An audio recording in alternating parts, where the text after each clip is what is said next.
Ce qui fait qu'on a transformé même nos habitudes alimentaires. Aujourd'hui, les Sénégalais pensent que c'est leur culture de manger du riz, alors que c'est une fabrication du colonialisme. Ce n'était pas notre culture du tout. C'est tout à fait récent que notre culture soit le riz. D'ailleurs, en passant, la lutte avec frappe aussi est une invention du colonialisme.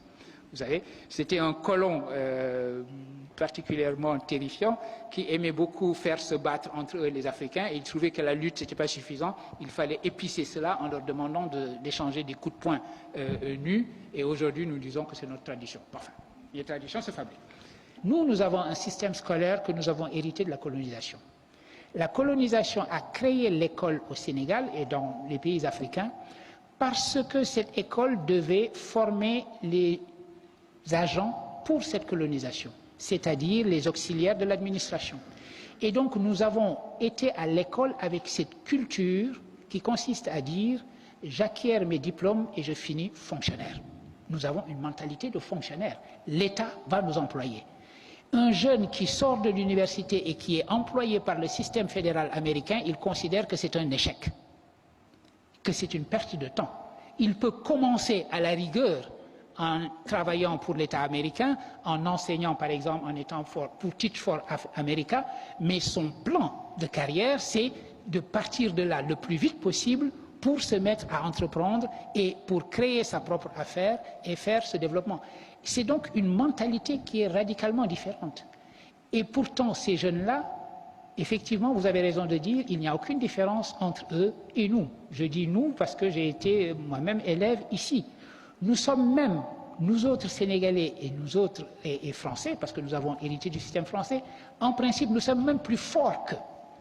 Notre système est tellement exigeant qu'à niveau égal, après le bac et dans les toutes premières années de l'université, nous sommes plus forts que les Américains. Mais très rapidement, ils deviennent infiniment plus forts que nous, précisément à cause de cet état d'esprit. Ça change radicalement. Un Français qui sort des classes préparatoires, vous le menez dans une université américaine, il plane sur tout le monde. Dès qu'il a fini ses études d'undergraduate, il se retrouve à l'arrière de la classe et c'est les autres qui sont devant lui. Parce que les autres ont été élevés dans cette idée d'entreprendre, d'essayer et d'avoir cet esprit d'innovation permanent. Et c'est donc cela que nous devons essayer d'insuffler également dans nos formations. Avoir les qualifications les plus pointues, mais également avoir la capacité d'entreprendre.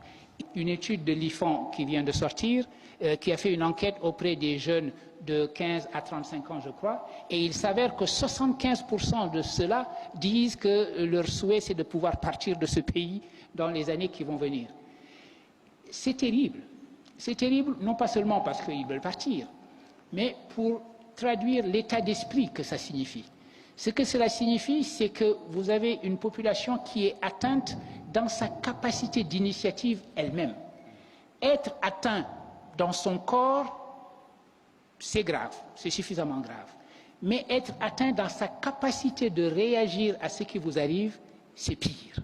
Et c'est ce que disait quelqu'un comme Aimé Césaire dans les années 56. Ce qu'il reprochait à la colonisation, c'était moins d'avoir occupé nos pays que d'avoir, dit-il, créé une crise de l'initiative.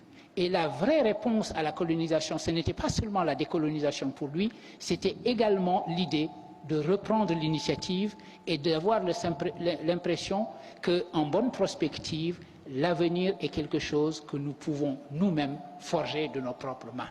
Et c'est cette idée qu'il s'agit de restituer à notre jeunesse. Et ici, Léopold Sédar Senghor va jouer également. Senghor va s'opposer de toutes ses forces pendant très longtemps à ce qu'il appelle la balkanisation, c'est-à-dire la fragmentation de l'Afrique. Vous le savez, vous l'avez lu dans vos livres d'histoire, à un moment donné, la France a trouvé que l'organisation la plus rationnelle de ses propres colonies, c'était de les regrouper en fédérations, deux grandes fédérations.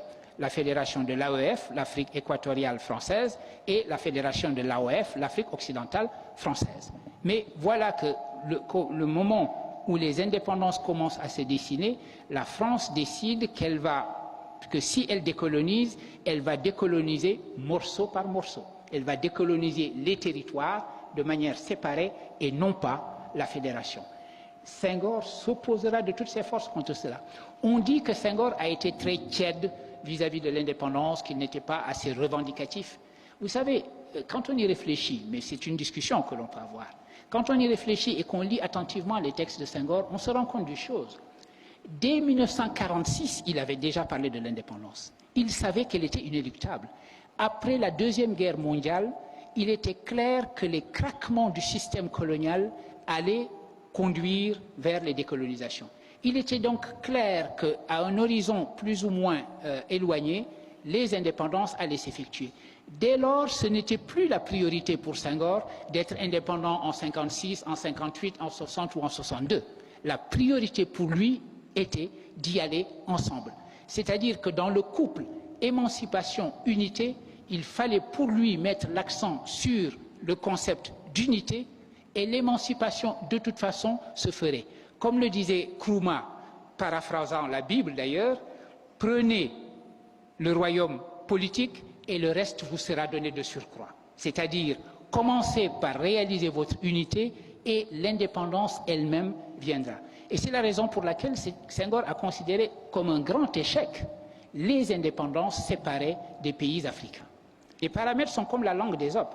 Ce qui pose un problème, c'est également un atout.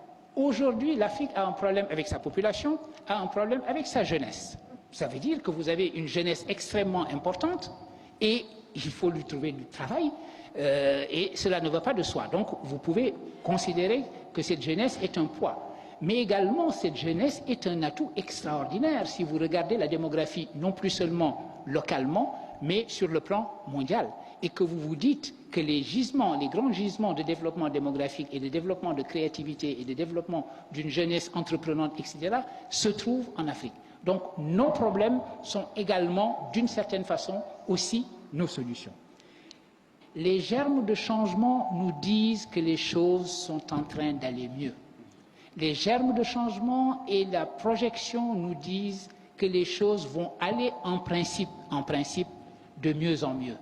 Mais en même temps, que tous les chiffres qui permettent de mesurer ce mieux, c'est-à-dire la croissance, etc., existent, en même temps, nous nous rendons compte que cette croissance ne se transforme pas en emploi. Et donc, vous avez la situation paradoxale où la jeunesse africaine est à la fois l'atout le plus important de ce continent, étant donné les germes de changement, et c'est une jeunesse qui ne croit pas elle-même en son propre futur ici. Dans le passé, avant que la vraie religion arrive, les gens refusaient la religion au nom du polythéisme de leur père, etc. Mais si vous entendez cette phrase comme nous parlons de nous, aujourd'hui, de temps en temps, nous avons la tendance à transformer notre propre tradition en une espèce d'idole et de divinité, sans comprendre que cette tradition, elle nous appartient, elle est notre héritage, et qu'il nous appartient de lui donner signification par les actions que nous entreprenons aujourd'hui. C'est cette mondialisation aujourd'hui des connaissances, des intelligences, etc., il faudra compter avec. Et il n'y a aucune raison que l'Afrique soit en dehors de ce circuit. Donc il faut que vous sachiez que le brain drain, ça va encore continuer sur au moins une génération. Il arrivera un moment où cela va s'inverser, parce que c'est le cas en Chine et c'est le cas en Inde. En Chine et en Inde, les choses sont en train de s'inverser. Les étudiants sont en train de préférer faire leurs études à l'université de New Delhi. Ils ne vont aux États-Unis que quand ils ont raté le concours d'entrée à l'université de New Delhi, qui leur semble meilleur que la plupart des universités américaines aujourd'hui. Et par ailleurs, les gens rentrent.